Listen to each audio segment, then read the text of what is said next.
gonna say it. Somebody should. Let's talk about two time. Let's talk about bum wine, yeah. You're asking the questions that nobody could. Like where the bone thugs and are they in harmony?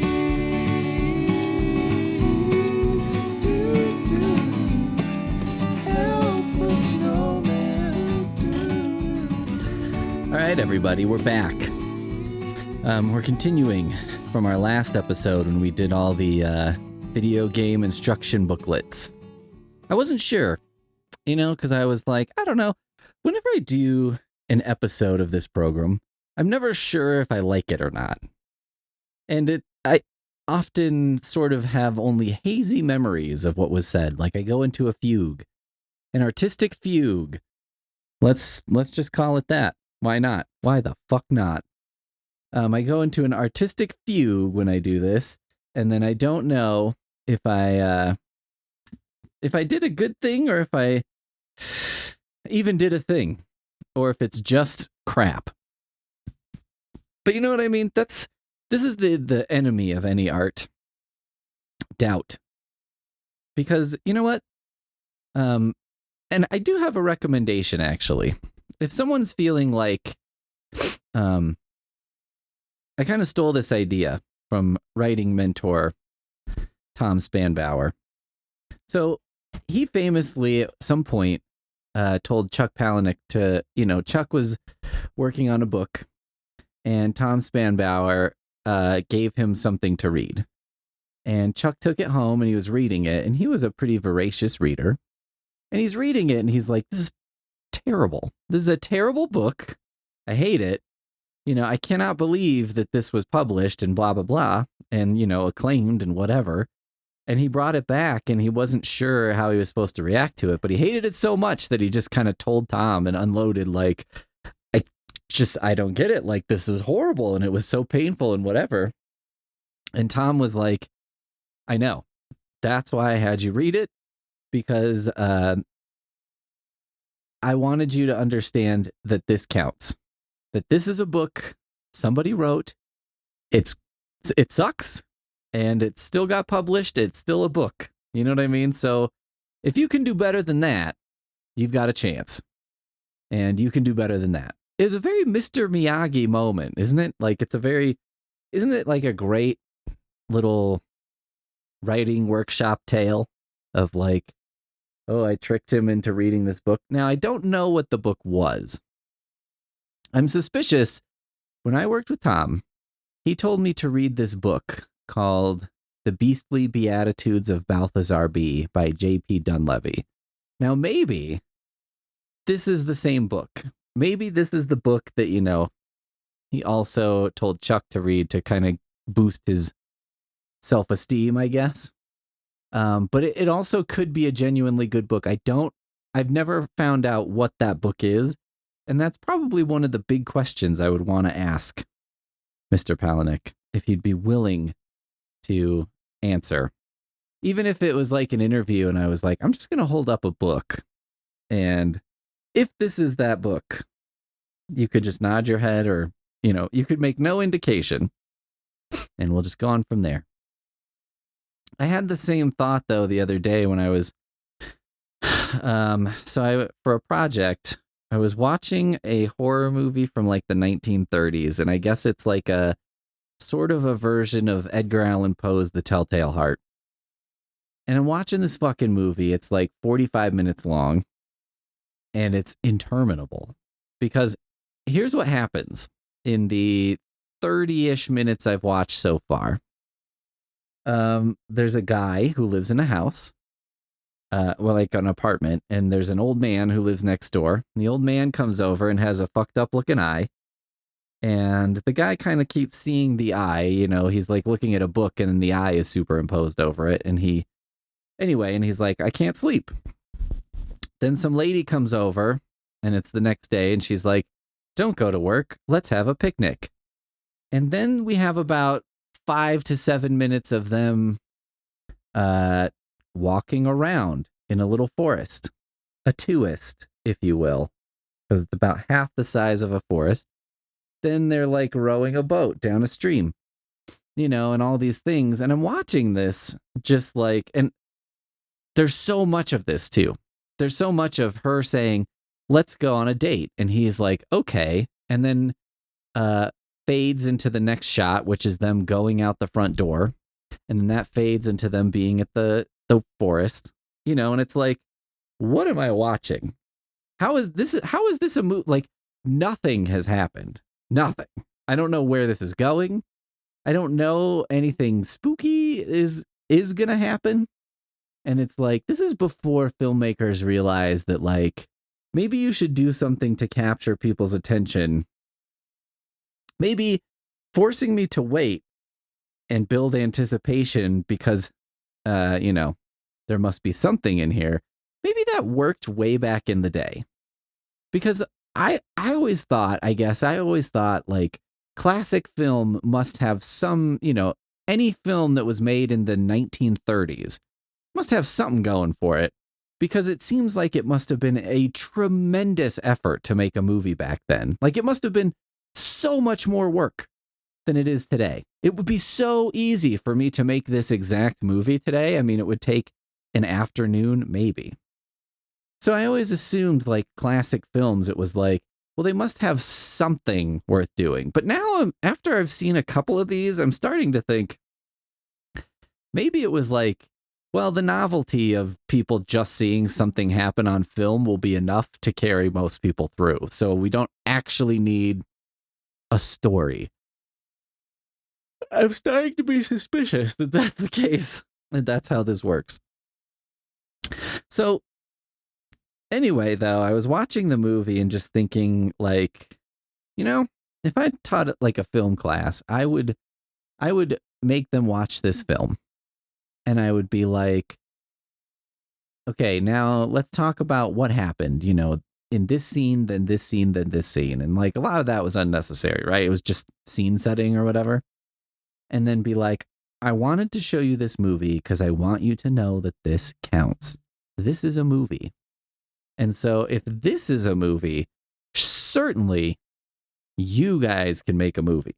I have faith that each of you has at least one story from your life or that you've heard or something that is more compelling than this.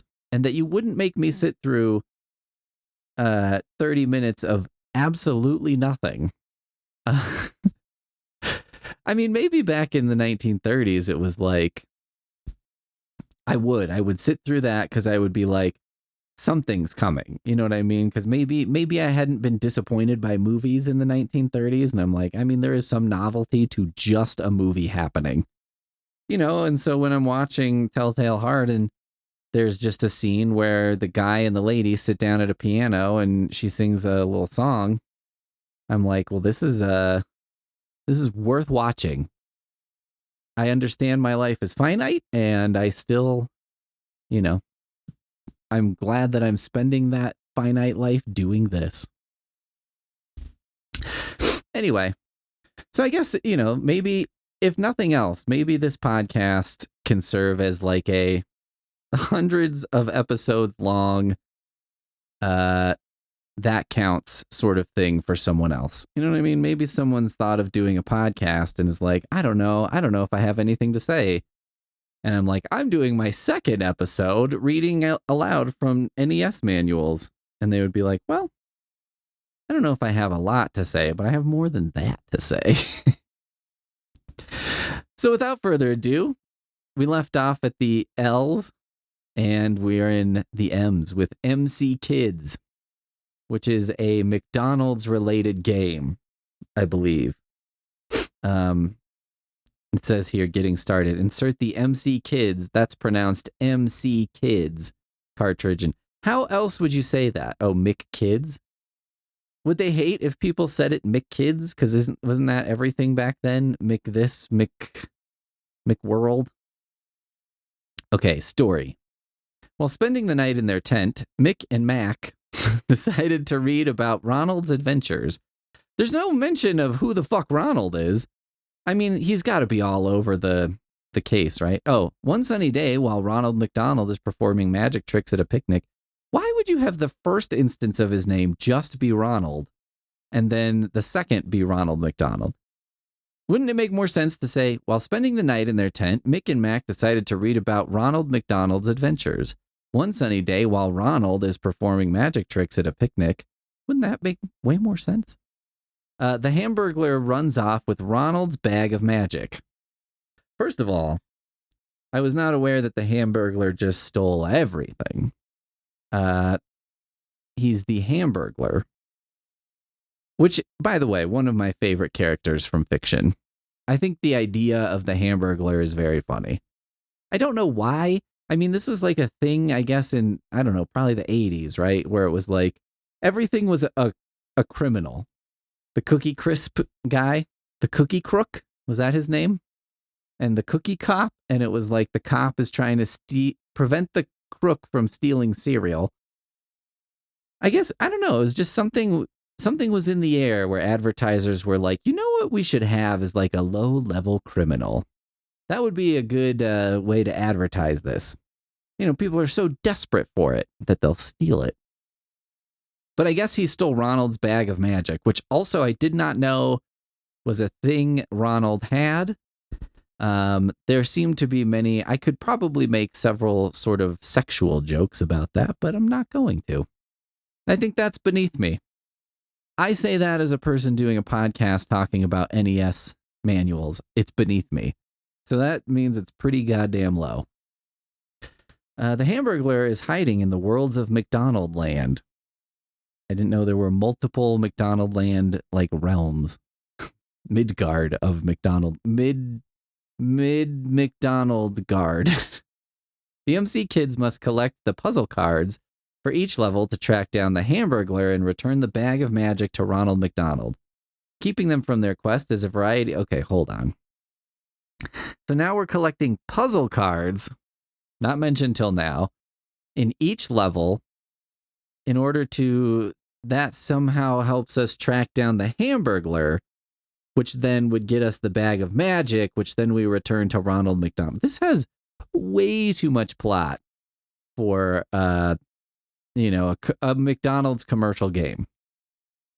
Keeping them from their quest is a variety of unique creatures sent by the Hamburglar to keep the bag of magic to himself. They must hurry before they're too late. Yeah, hurry up. Sense of urgency. Always important. Always. Always incredibly valuable. So stupid. Okay, here's a game called Mag Max, which is a game that I had as a kid. And I later as an adult, when I was playing NES games again, and I was like, oh, that game was kind of fun. I wonder if I could beat it. You know what I mean? It seems like I could beat it, right? And it turns out that it's a basically arcade style game because it loops endlessly. Because I thought I had done it. I was like, oh, there's like a boss, like a dragon or something, and I beat it. I guess I beat it. And then it just starts at the beginning. It's like a 15-minute game, probably. This was in the day when that was acceptable. When it was like, see how many times you can loop it. And it's like, go fuck yourself. Mag Max story. I can't really imagine what this story of this would be. I think you were kind of like a spaceship. And then you would fly around and get more and more parts, and you would get like legs and a torso and arms and a head. And then you could, shoot more. Why these parts were just scattered about, maybe we'll find out. I also remember the shoes they kind of looked like they were wearing the legs. The feet kind of looked like they were wearing ruby slippers, which was odd. Because it was like supposed to be this kind of badass mech that you're in, and it's like, but also rad shoes. A highly civilized group of aliens has conquered the Earth and put the human beings under the control of the computer Babylon, which has begun to kill the human beings. I don't know if highly civilized is what they meant here. Maybe like highly organized or highly militarized group of aliens has conquered the Earth. I mean, if they're highly civilized, to me, it evokes images of they're drinking space wine and watching space opera. And but not space opera as in sci-fi novels that are super fucking long, but like music bullshit. And it's like they're highly civilized.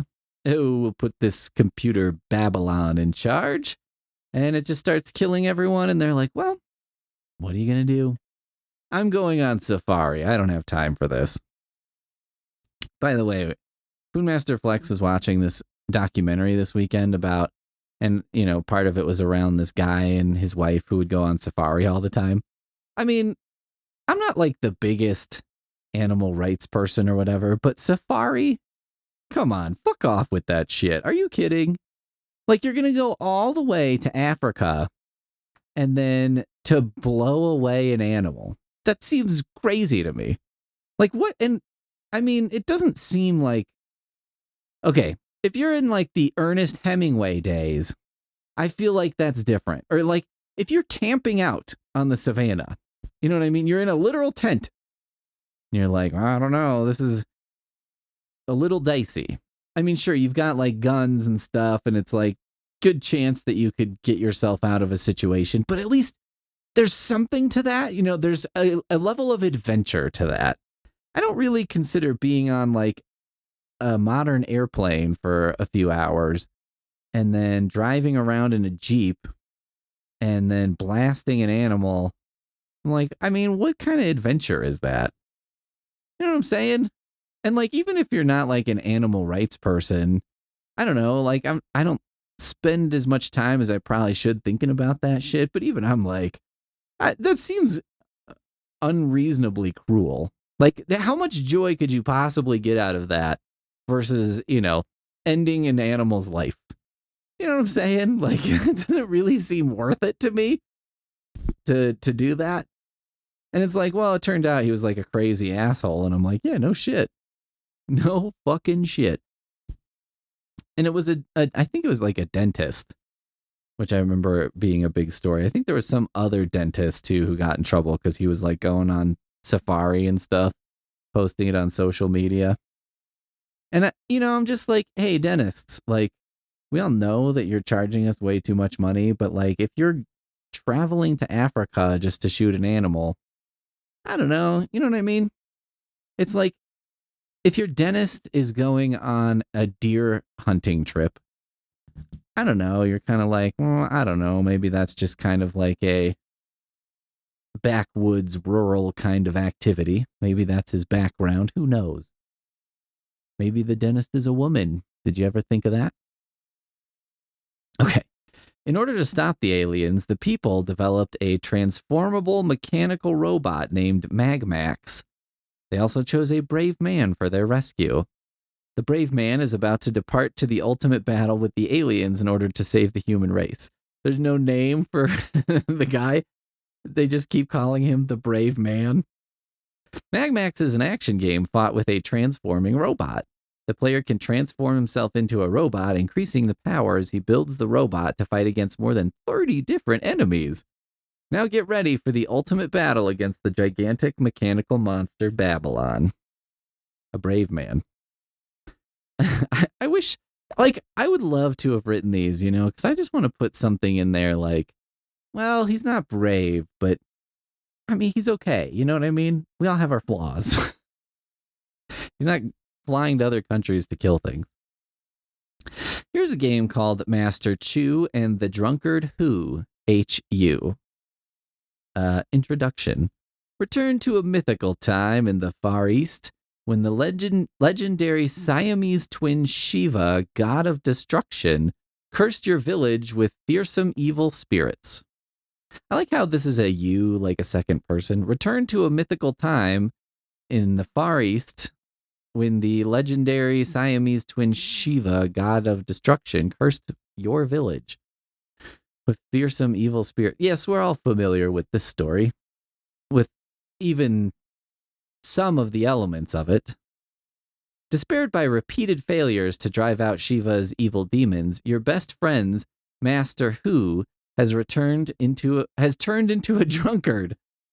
You, Master Chu, must search through hostile palaces and temples to find and destroy this four-armed incarnation of Shiva. If you would like, just ask your teammate, the drunkard who, to help out. Playing together can be a lot of fun. Okay, so uh Master Who is so sad that he couldn't do anything. He's become a drunk. And you're like, well, it's up to you. It's up to you because he's he's pretty worthless at this point. So you better just go for it. I mean, seems very like a very adult theme. Not in the way of like censor this game, please, just in the way of, I mean, he's so depressed he turned to alcohol to solve his problems, and it's like, I'm 7. I don't really fully understand turning to alcohol for, problems. You know what? Call me in 25 years. Then I will understand. Here's Monopoly. Now, I had to look at this because I was like, what is, is there going to be like a story grafted onto the Monopoly cartridge? Parker Brothers' Monopoly real estate trading game that's all capitalized. Apparently, the full name is Monopoly Real Estate Trading Game. No one calls it that. Was presented to Parker Brothers during the Depression by Charles B. Darrow of Germantown, Pennsylvania. Darrow had made the first games by hand, given them to friends, and sold a few through Philadelphia department store. But as demand grew, he could not keep up with the orders and arranged for Parker Brothers to acquire the rights to the game in 1935. I'd heard this was like some lady made this, and maybe this is bullshit, but I'd heard it was some lady and basically made it to like warn people about the horrors of landlords, which is like, if that's true, if that's why it exists and so on, boy, did that not work out, because I don't think that's anyone's real takeaway from this.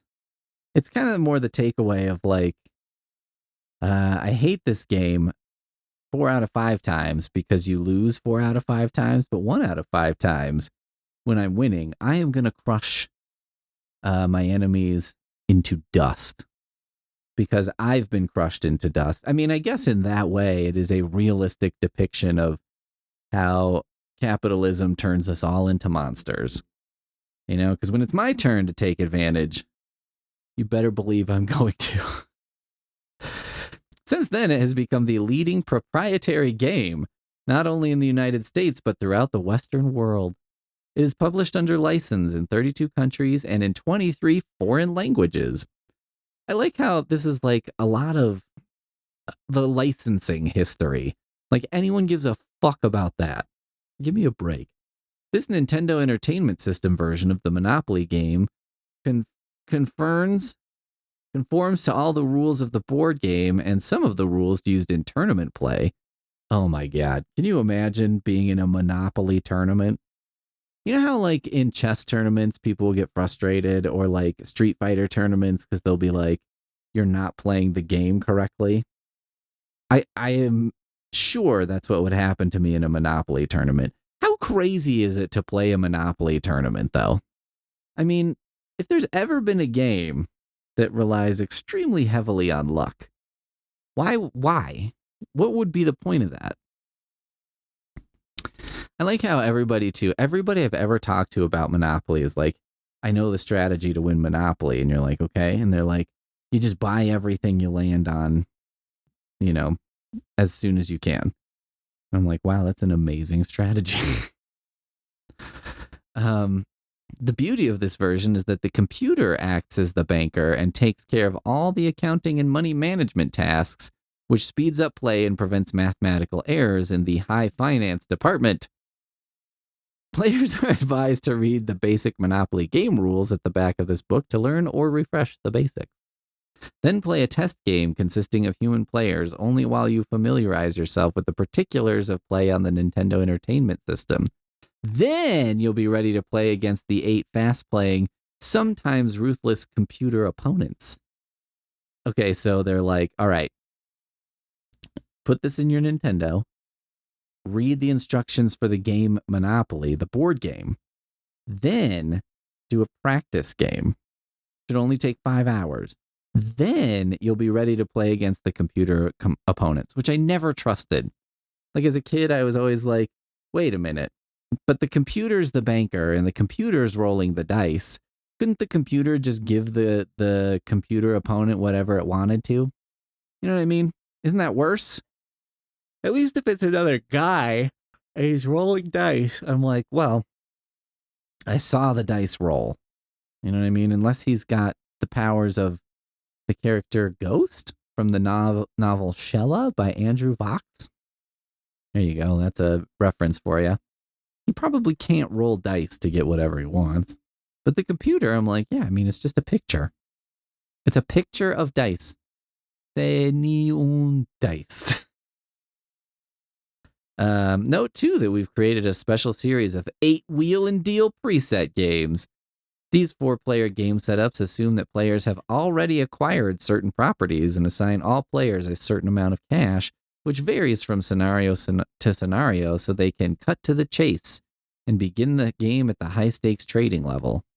You may also make your own preset game by selecting Game Editor at the beginning of the game. This way, you decide who gets what. I guarantee you that is a process that takes like 2 hours. 2 hours to do and 5 minutes for one of your asshole friends to ruin. I mean, we've all talked a lot about how Monopoly is a shit game, and it is. I think it is a pretty shit game. You know, I mean, I will give it the credit of, like, I do think it's kind of one of the big games that kind of defined what board games are, right?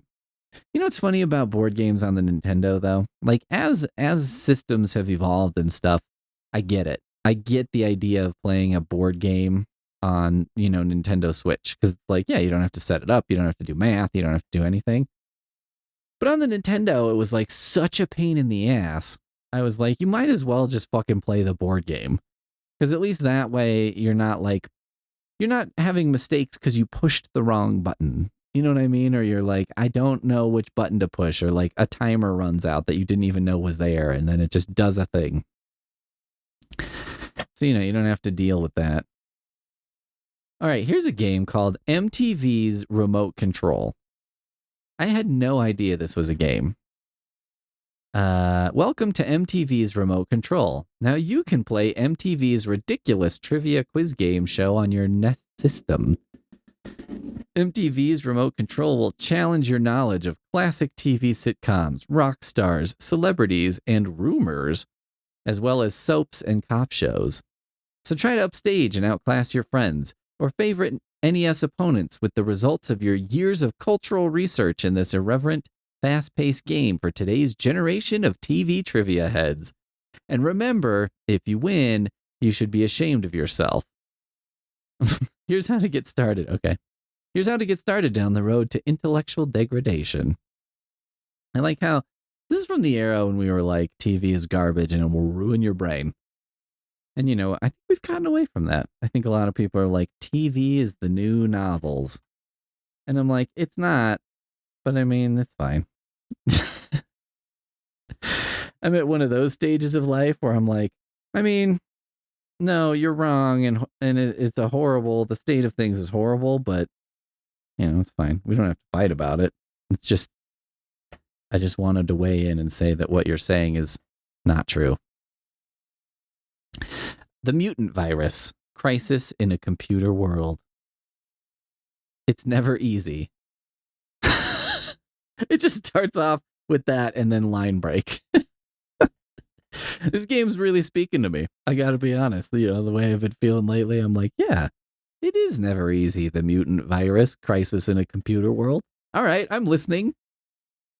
Ron Trainer, the hottest of the elite core of computer master debuggers, is enjoying his first week of vacation in over 2 years.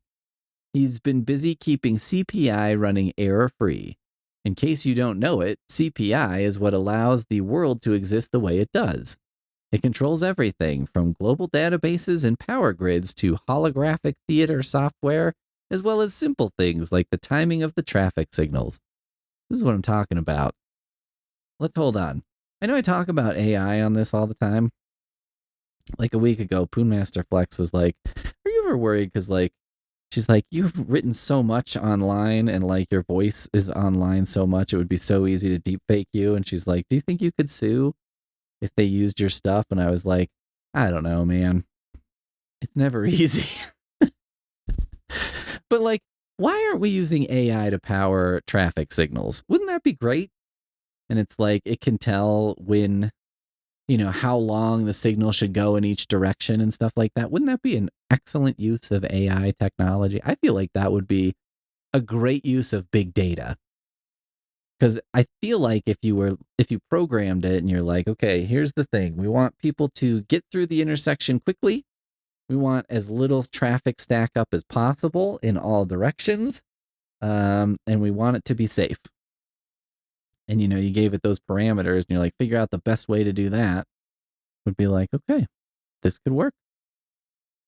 Um, but instead we're like, write me a David Baldacci novel, please. But something is terribly wrong tonight. Cities around the globe have lost their power and data feeds.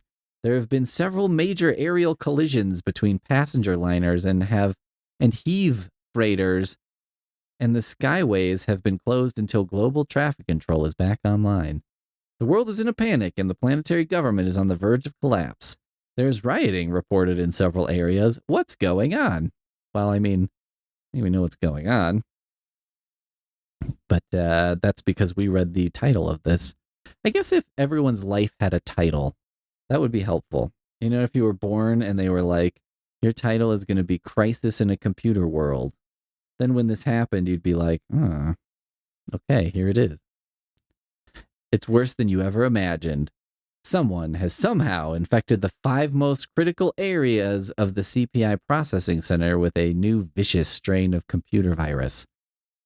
Once it evaded all of the powerful protection subroutines, it then locked out all of the possible input sources so that no one can get in to try to deactivate it and restore normal operations. Well, I guess we're fucked. There have been no messages or demands from anyone, so the who and the why remain a mystery, and the what to do doesn't look too inviting. I like how it's like, we don't know how it happened or why. Just forget about that shit. Since no one can get at the virus from the outside, the only hope is in fighting it on its own ground. That means getting inside CPI itself and going against the virus one-on-one. Oh, here we go. Miniaturization has been around in the experimental stage for a few years, but hasn't been tested on anything as large as a person before. Now's not the time to worry, though. You're the Earth's only chance. Just put on your jet suit and go. Okay. Oh, I see you get a weapon that's called a vaccine blaster. That's what I thought people should use. I was like, one day I think there's going to be, one day soon, a vigilante out there who's using like a trank dart gun to just give kids vaccines. You know what I mean? Just waits out like waits outside a homeschool meetup for, very crunchy looking moms and just, yeah. Or like a mom who's dressed in Lululemons with a gun holster. Yeah, let's see. We've got ski or die. Those are my choices. Well, I guess if those are my choices, I will ski, but I don't think I'm ever going to ski for the rest of my life.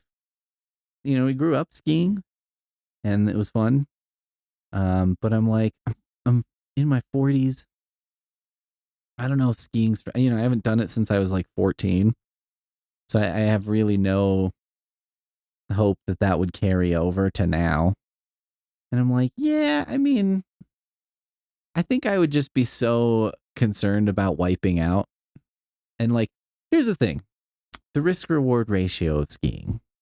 I don't think I would have as much fun skiing that would, for me, outweigh the potential to like really hurt myself. Because if I'm really going to hurt myself, which I hurt myself all the time, but I just want to hurt myself doing an activity that I enjoy. You know what I mean? Like, it sucks because you hurt yourself reaching across the car to get a backpack out of the passenger seat. And you're like, oh, what a cool way to hurt yourself. Or like a couple weeks ago, I hurt my back by using a saw too much. I'm like, well, that's a terrible way to hurt yourself. But skiing, if I hurt myself skiing, first of all, you tell everyone you hurt yourself skiing, and I feel like automatically you get almost no sympathy unless you're dead. Because people are like, well, yeah, people get hurt skiing all the time. And also, it's like, whoa, look at Mr. Fancy Pants here skiing. I like how people in Colorado are like weird about pretending like skiing is a normal thing to do. And they're just like, well, you just have to buy the Icon Pass and then, go on a Tuesday. And I'm like, oh, okay. I see. So I just have to spend like $800 and take a day off work and then spend 7 hours in the car. Just simply do that. Guys, that's why skiing blows. Okay. It blows because spending that much time doing that blows. I'm not, it's partially the skiing. I don't think it doesn't seem that fun to me, but like the amount of work it takes to go skiing is insane. I mean, it's insane. And I'm like, there's a lot, I can buy a fucking pair of rollerblades and do it in my driveway. Okay. Stalking in a winter wonderland. This is ski or die. What? Once again, Rodney's slushy ski shack is open for business. I just read that perfectly, and I'm shocked. But Rod and his host of inhospitables refuse to let you enjoy the Sub-Zero Ski Fest because ferocious freaks of nature like chainsaw-toting bunnies, punk rock penguins, and bodacious polar bears. So that's polar bears with huge jugs, then? Is that what? Are anxiously waiting to knock your poles out from under you. A real bodacious polar bear knocked my pole out from under me, if you get my drift. And I would say, I think I do, but I'm not confident. From the snowboard halfpipe to the snowball blast, this Arctic adventure will have you wishing you were back at the chalet, exchanging fondue recipes with a thick-necked man named Gunther. That's very specific. With a thick-necked man named Gunther. Sure. See, this is what I'm talking. This is the kind of gem that I like in these is like, just, yeah, thick-necked man named Gunther. Why the fuck not? But bogus moguls are only half of your headaches because Wicked Lester, that was his, and his lucky lawn dart are looking to pop the wind out of your sails in the inner tube thrash. And if you're not cool enough to avoid getting Lester's point, you'll get a chance to impress the fickle judges in the downhill blitz and the acro aerials. Sorry, no hog calling competitions. Hey, fuck you. How'd you know I was going to ask about when the hog calling comes in? So start waxing those skis if you plan on seeing the light of summer again, because you can either backflip, pike, or helicopter your way into the world record book or a body cast. I'm very confused about what this game is. I don't think I understand. I'm like, it's skiing, but there's like enemies, but there's also like tubing and a guy with a lawn dart. What's happening? All right, this is called Spiritual Warfare. And it looks like it ends with a Bible verse, so I guess it is, Well, let's see.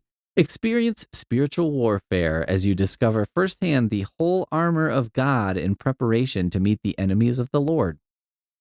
Okay, you will also see just how the fruit of the Spirit can impact the lives of others and ultimately win an entire city to God. The shield of faith will be your most important weapon in helping you to remain steadfast. But remember that the battle is not yours alone, it is the Lord's. Therefore, put on the full armor of God. Okay, this is all a Bible quote for the rest of this. So I'm not going to read all this shit. The beginning of it kind of read like a Bible quote. I don't feel like I need more Bible. You know what I mean? Like I think that was enough. I think I got the idea. Pretty firmly. Okay, this is a Bible thing. Gotcha. And nay, thou must don the spiritual armor. Okay. Your shield will protect you from temptation. Got it. Got it. It's funny how, like, at sometimes it seems like NES games would be trying to hide that they were Bible stuff because it's like, well, we want people to, buy it and then be playing it and then sort of be tricked into being like, wait a minute, all this action and adventure is in the Bible? But sometimes, too, it was just a lot more naked. It was like, I don't know, here's a Bible. Every copy of this game comes packed with a Bible. Here's one for Taboo, The Sixth Sense, which is a game I bought much later in life. It's an NES cartridge I have, and it's basically a tarot card reader game. But I did find this very funny. Important notice. Taboo is not intended for children under the age of 14 years, and then may only be used if parental guidance and advice is freely available at all times during the product use. So, like, they're like, what if a 10-year-old did this and got a tarot reading? Yeah, oh my God, can you imagine? I feel like that's just in here basically to make kids want to play it, right? Because if I saw this and it's like, it's not intended for children under 14 years, and I'm like, holy shit, this is real. This is big time. This is going to be so exciting. Taboo is offered for curiosity value only. No mystical or magical claims are guaranteed or inferred. All possible care has been taken to ensure that Taboo incorporates all of the ancient magical symbolic references and traditions associated with this type of product that follows the authentic techniques to our own knowledge and experience of the method of divination of kings. Okay, wait a minute. First sentence, Taboo is offered for curiosity value only. No mystical or magical claims are guaranteed or inferred. Next sentence, all care has been made to, it incorporates all of the magical references and traditions with authentic techniques. Taboo is not real, but we've done everything that would make it real. Draw your own conclusion. No responsibility. It's like Taboo, the game, is testifying before Congress before getting an appointed position here. No, I'm not making any claims of mysticism or magic. Yes, I do everything that a magical person would do and experience results. No responsibility is accepted in any form whatsoever relating to Taboo and any such effects, influences, or miracles incurred, divulged, resulting, or directly connected with Taboo whatsoever for entertainment only. I love that. This is perfect, like, anti-marketing, right? You put this in and you're just like, we take no responsibility if there's a miracle. Because, that's suggested. It's a way you could say, you're not saying there would be a miracle, but if there was, you don't take any responsibility for that. You know what I mean? And you're like, oh, okay. Here's what I hear, because I'm an average dum-dum. A miracle might happen. So I better buy this goddamn game. Here's Toobin. Toobin apostrophe. It's rad. It's bad. Toobin is so awesome, dude. Have a totally tubular time tubing on dozens of rivers. You can even cruise down Martian canals and prehistoric swamps. Go through gates, grab treasures and weapons, steer clear of obstacles, and fight enemy dudes before they damage your tube. At the end of each river is a whirlpool that'll take you to another wet and wild ride. Keep your head above water and you'll have an excellent rippin' and ragin' time. I like how it's a game where you take an inner tube down, a river. Oh, okay. Great. And then they're like, what's the backstory? Well, you're on a tube on the river, and stuff will happen, and you'll be on some different rivers. Okay. Amazing. Does that need a story? Do you need a story? This is what I would write in it. I would be like, you're tubing down a river, bro. Does it need a story? What else do you need to know? And then just instructions how to play. All right, here's one called Worm, WURM, Journey to the Center of the Earth. The story. The year is 1999. Oh, shit. Strange phenomena has begun to take place on the surface of the Earth. Destructive earthquakes involve, rather than read this, I'm just going to tell everyone, I was alive in 1999 when we went to, over to 2000. And I remember everyone sort of thinking something might happen. You know what I mean? There was Y2K and all that, but I don't know. I feel like there was just so much thought about, wow, it's a new millennium. You know what I mean? What's going to happen? And then nothing happened. But I wouldn't say it was disappointing. Maybe someone did some smart marketing, because what they did was make us terrified of something bad happening on midnight in the year 2000. And so then when nothing happened, we weren't like, what the fuck? Like, where's all the future stuff? We were like, well, you know what? This is fine. I'm no worse off, so I'm good with it.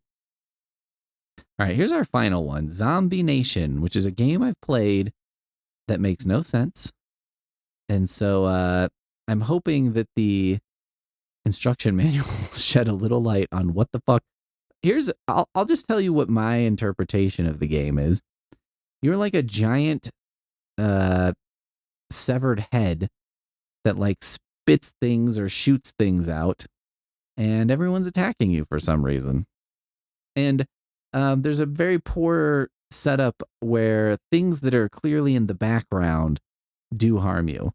It took me so many times playing this game and dying and being like, I don't understand what hit me, to be like, oh, so this like lightning ray that is way in the background is not in the background. I mean, it is, but it's not. Oh, also 1999. What appeared to be a harmless meteorite crashing in the Nevada desert has turned out to be Darkseid. D-A-R-C space seed. Not Darkseid or Darkseid, the DC villain, but kind of the same. An evil alien creature with horrible powers. Like crappy powers, or, by shooting strange magnetic rays, Darkseid has turned the helpless nation into zombies and had brought the Statue of Liberty to life to do his dirty work. Ghostbusters 2, baby. These rays had also given him control over many deadly weapons, but none were more powerful than the legendary samurai sword Shura. When the great head of the samurai, Namakubi, heard that the sword had fallen into evil hands, What? What happened? He set off immediately for the United States, for only he possessed the strength and knowledge needed to recapture the magical sword and free the U.S. from the evil clutches of Darkseid. Okay, so... Oh, wait, there's more. Namakubi, the great head of the samurai, has used his mystical powers to transport a fierce holographic representation of his head to the United States to liberate the zombie population from Darkseid. The only way to break Darkseid's powerful spell is to destroy everything in sight, including buildings, mountains, oil refineries, weapons, renegade zombie soldiers, and any other creatures that are doing his evil bidding. Once a particular object in a given area has been successfully destroyed, for example, a building, liberated zombie hostages will appear. By rescuing these hostages, Namakubi's power will increase and he will have a greater chance of reaching his ultimate test, the final battle with Darkseid. Let me just break it to you. You're never going to get there because it's impossible. It's an impossible game. Well, that's as crazy as I expected, which, I expected pretty crazy. And it was pretty crazy. So there you go. There's some NES stories. I hope you enjoyed it. And if you didn't, I hope you listened the whole way through and we're like, this counts, so I guess I'll do a podcast. And in the meantime, you'll subscribe to my Patreon, patreon.com/helpfulsnowman. We're going to do an episode where I read all of the donors out loud at the end, So get ready for that. That's going to be exciting. Everybody wants that. Guys, does anyone want that? I don't want that. All right. We'll see you next time. about two time. Let's talk about